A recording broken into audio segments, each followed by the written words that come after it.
mấyបញ្ជាការកងស្វ័យការពារជើងទឹកជប៉ុនបានចូលរួមរំលែកមរណទុក្ខមកកាន់យុទ្ធជនកម្ពុជាដែលត្រូវបានទាហានថៃបាញ់សម្លាប់នៅតំបន់មុំបីកាលពីថ្ងៃទី28ឧសភាកន្លងទៅការសម្ដែងមរណទុក្ខជូនដួងវិញ្ញាណក្ខន្ធវីរៈយុទ្ធជនពលីកម្ពុជាលោកប្រណបាលឯកសួនរ៉ូនដែលបានពលីនៅក្នុងទឹកដីខ្លួននៅតំបន់មុំបីឬឆងបូកដែលបង្កឡើងដោយទាហានឈ្លានពានកាលពីថ្ងៃ28ឧសភាកន្លងមកនេះក្នុងឱកាសដែលនាយឧត្តមសេនីយ៍ម៉ូរីស៊ីតា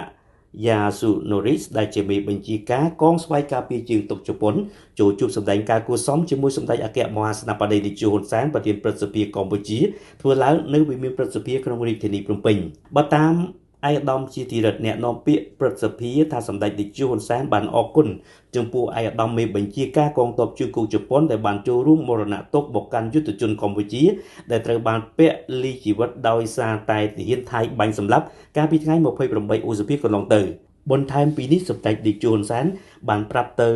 មេបញ្ជាការកងទ័ពជើងគោកជប៉ុនអំពីស្ថានភាពនៃបញ្ហាពិតប្រាកដរវាងកម្ពុជាថៃដែលកំពុងកើតមាននាពេលបច្ចុប្បន្នហើយជាមួយនេះសម្ដេចក៏បានអរគុណទៅដល់ភាគីជប៉ុនដែលបានចូលរួមរំលែកទុក្ខដល់យុទ្ធជនកម្ពុជាដែលបានពលីសម្ដេចតេជោបានពន្យល់ថាជាការចាប់ផ្ដើមគឺដោយមានទាហានថៃឆ្លងដែនមកបាញ់សម្លាប់យុទ្ធជនកម្ពុជាបន្ទាប់មកភាគីថៃក៏បានសម្រេចបិទច្រកព្រំដែនជាឯកតោភាគីជាដើមហើយក៏បានធ្វើសកម្មភាពជាច្រើនទៀតដែលថៃបានរំលោភមកកាន់កម្ពុជាជាបន្តបន្ទាប់ដែលជាផ្នែកមួយហើយកម្ពុជាត្រូវមានវិធានការនៅក្នុងការទប់ស្កាត់ដើម្បីឆ្លើយតបត្រឡប់ទៅវិញយ៉ាងណាក៏ដោយសម្ដេចតេជោបញ្ជាក់ចំពោះឯកឧត្តមមេបញ្ជាការកងទ័ពជើងគោកជប៉ុនដោយច្បាស់ថាជំហររបស់កម្ពុជាគឺដោះស្រាយបញ្ហាដោយសន្តិវិធីតាមរយៈយន្តការនៃការចរចាទ្វេភាគីនិងការដោះស្រាយតាមផ្លូវច្បាប់និងច្បាប់អន្តរជាតិពលគឺដោះស្រាយដោយយកតុលាការអន្តរជាតិ ICJ នៅក្នុងការដោះស្រាយបញ្ហានេះជាគោលជំហរយ៉ាងច្បាស់អំពីភាគីកម្ពុជាសម្ដេចតេជោក៏បានបញ្ជាក់ថា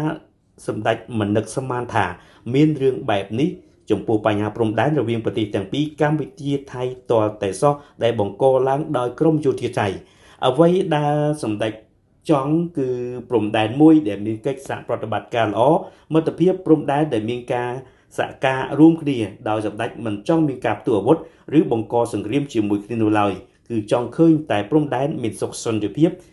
ប្រជាពលរដ្ឋអាចចរាចរផ្លាស់ប្ដូរទំនិញទៅវិញទៅមកដោយភាពរីករាយហើយជាព្រំដែនដែលមានកិច្ចសហប្រតិបត្តិការយ៉ាងល្អប្រសើរ